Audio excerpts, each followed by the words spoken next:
Hello बच्चों, आप लोग सभी कैसे हो। मैं क्लास 2 का हिंदी का क्लास लेने जा रही हूँ। मैं आप लोगों का नया चैप्टर पढ़ा रही थी, अश्वमेध का घोड़ा, चैप्टर नंबर 19। जैसे कि जानते हैं, मैंने आप लोगों को पहले ही कहा कि ये एक रामायण की घटना है, जिसमें कि ये जब लव और कुश जंगल में वाल्मीकि के आश्रम में जब वहाँ पर पलते बढ़ते हैं तब का ये घटना दिखाया गया है। और उसी समय जब श्री राम अश्वमेध का घोड़ा अपने राज्य से छोड़ते हैं तो उस समय का ये घटना है। तो जब घोड़ा उनके आश्रम में जा पहुंचता है तो लव कुश उसे पकड़ लेते हैं और तभी दो सैनिक वहां पर आते हैं और कहते हैं कि ये जो अश्वमेध का घोड़ा है ये उन्हें नहीं पकड़ना चाहिए। अगर ये घोड़ा वे पकड़ेंगे या फिर अपने पास रखना चाहते हैं तो उन्हें श्री राम के सैनिकों के साथ युद्ध करेंगे। लेकिन वो बच्चे लव कुश दोनों ही निडरतापूर्वक उनका उत्तर देते हैं कि नहीं, हम युद्ध से नहीं डरते हैं, हम ये घोड़ा नहीं छोड़ेंगे, चाहे हमें युद्ध ही क्यों ना करना पड़े। तभी शत्रुघ्न वहाँ पे आते हैं और वो भी उन्हें समझाते हैं कि तुम्हें ये घोड़ा नहीं पकड़ना चाहिए, तुम अभी बालक हो, इसलिए तुम ये घोड़ा छोड़ दो, वरना तुम्हें युद्ध करना पड़ेगा। लव कुश उन्हें भी साहसपूर्वक उन्हें उत्तर देते हैं कि नहीं, हम युद्ध से नहीं डरते हैं, अगर आपको ये घोड़ा चाहिए तो फिर आपको हमसे युद्ध करना पड़ेगा और हमें पराजय करना पड़ेगा। तभी शत्रुघ्न की युद्ध उनसे होती है, लेकिन शत्रुघ्न भी उनसे युद्ध में हार जाते हैं और वह अयोध्या लौट जाते हैं। तभी कुछ दिनों के पश्चात श्री राम भी वहाँ पर आते हैं। श्री राम उन बालकों को शौर्य का बखान करते हैं और उनकी वह प्रशंसा करते हैं और उन्हें कहते हैं कि तुम तो दोनों बालक बहुत ही वीर हो, बहुत ही शौर्यवान हो, लेकिन तुम छोटे हो, तुम्हें इस तरह के घोड़े को पकड़े नहीं रखना चाहिए। तो इसके आगे क्या होता है मैं आप लोग को बताने जा रही हूँ। सभी अपने किताब निकाले। मैं आप लोगों को चैप्टर 19 अश्वमेध का घोड़ा पढ़ा रही थी। तो इसका हमने पहला अध्याय पढ़ लिया था, इसके बाकी का शेष अंश आज मैं आप लोग को पढ़ाऊंगी। सभी पेज नंबर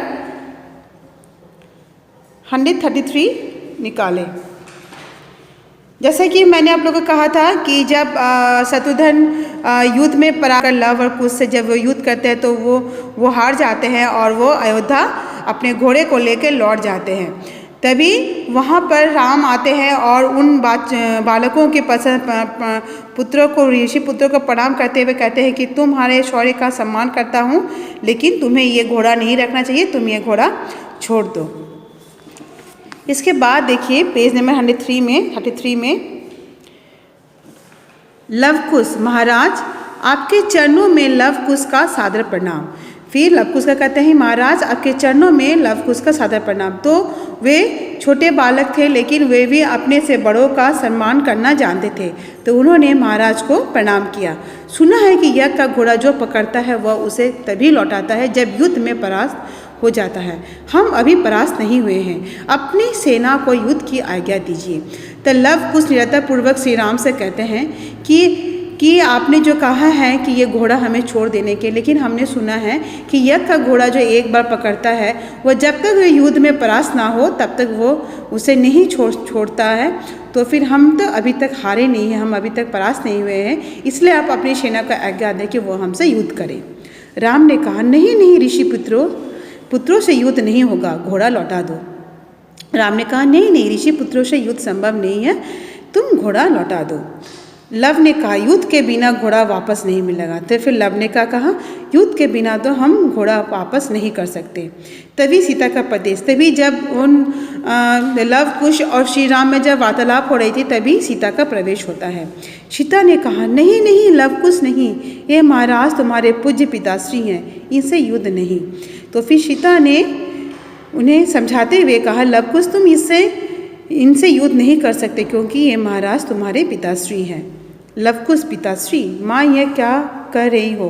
फिर लव कुश आश्चर्य हुए, ये पिताश्री हैं, अयोध्यापति श्री रामचंद्र हमारे पिता। लव कुश सुन के आश्चर्य हो जाते हैं। राम, मैं इन तेजस्वी बालकों का पिता, सीता। फिर श्री राम पूछते हैं कि मैं इन बालकों का पिता हूँ।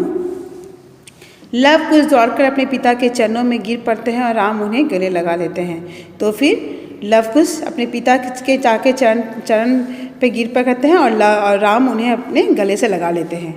तभी श्री राम कहते हैं, इतने सुरवीर और बलशील बालक, मेरे पुत्र, आज मैं धन्य हुआ। तो फिर श्री राम बहुत खुश होते हैं। उन्हें ये जानकर प्रशंसा होती है कि उनके पुत्र बहुत शूरवीर और बलशाली है। वे अपने आप को धन्य समझते हैं। लव कुश महाराज, हमें क्षमा कीजिए पिताजी, हमें क्षमा कीजिए। फिर लव कुश को बहुत शर्मिंदगी होती है कि वो अपने पिताजी से युद्ध करना चाहते थे। फिर वो अपने पिताजी से क्षमा याचना करते हैं। तो इस तरह से ये जो आप लोग को ये कहानी से आप लोग को ये पता चलता है कि किस तरह से लव कुश शूरवीर होने के बावजूद भी अपने से बड़ों का सम्मान करते थे और वो किसी भी परिस्थिति में हार नहीं मानना चाहते थे। वो छोटे होने के बावजूद भी वे युद्ध करने के लिए तैयार थे। इसी तरह की हमें भी हर समय की हर परिस्थिति के लिए अपने आप को तैयार रखना चाहिए, चाहे हमारी क्षमता हो या ना हो, लेकिन हमें कभी भी हार नहीं मानना चाहिए। तो मैं आप लोग को मैं आप लोगों को यहाँ पर इसे कुछ शब्दों का अंडरलाइन कराऊंगी। जैसे है आपका चरणों, सादर, घोड़ा, लौटाता, युद्ध,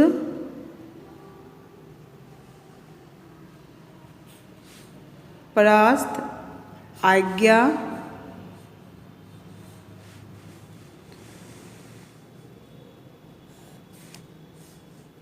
पिताश्री, पूज्य, अयोध्यापति, तेजस्वी, दौड़कर, शूरवीर, बलशाली, धन्य, क्षमा। तो ये जो मैंने शब्दों को अंडरलाइन किया है, ये आप लोग को इसको याद कर लेना है। तो इसका जैसे मैंने कहा है जीवन मूल्य, मैंने आपको पहले ही बता दिया था। इसका जीवन मूल्य जैसे है यहाँ पे बड़ों के प्रति सम्मान, इसमें दिखाया गया कि लव कुश किस तरह से अपने बड़ों के प्रति, जैसे अपने पिताश्री का जब वो जाते हैं वहाँ पर, तो उनसे जब वार्तालाप करते हैं तो वे पहले उन्हें प्रणाम करते हैं, उनका सम्मान करते हैं। फिर संघर्ष की भावना, जब महाराज उन्हें कहते हैं कि नहीं तुम छोटे हो, तुम्हारे साथ युद्ध करना संभव नहीं है और तुम इस घोड़े को नहीं रख सकते हो, लेकिन वे साहसपूर्वक उन्हें जवाब देते हैं कि नहीं, यज्ञ का घोड़ा जो भी पकड़ता है वो बिना परास्त हुए उसे नहीं छोड़ता, हम भी इसे नहीं छोड़ेंगे और हम युद्ध करने के लिए तैयार हैं। तो ये इनसे उनकी वीरता का पता चलता है, शूरवीरता।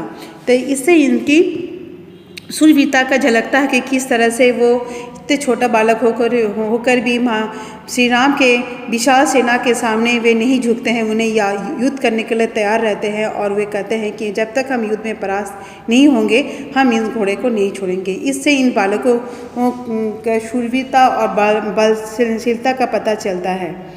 तो ये कहानी आप लोग ख़त्म हो चुका है। तो आशा करती हूँ आप लोग को ये समझ में आ गया है। तो आप देखिए ये जो है शब्दार्थ में है आपका पहला है अपमान यानी बेइज्जती, प्रहार, चोट यानी स्ट्रोक, शौर्य, शूरवीरता, ब्रेवरी, सम्मान, इज्जत, आदर, परास्त, हारा हुआ, अयोध्यापति, अयोध्या के राजा। तो ये जो कुछ शब्दों के अर्थ है, इसके पहले मैंने बता दी, सभी को आपको याद करना है और इसे आप लोग लिख के प्रैक्टिस कीजिएगा। तो इसी के साथ आप लोग का ये चैप्टर भी ख़त्म हो जाता है। तो इससे रिलेटेड स्टडी मटेरियल भी मैं आप लोग को भेजूंगी। तो आज के लिए मैं अपना क्लास यहीं समाप्त करती हूँ। धन्यवाद।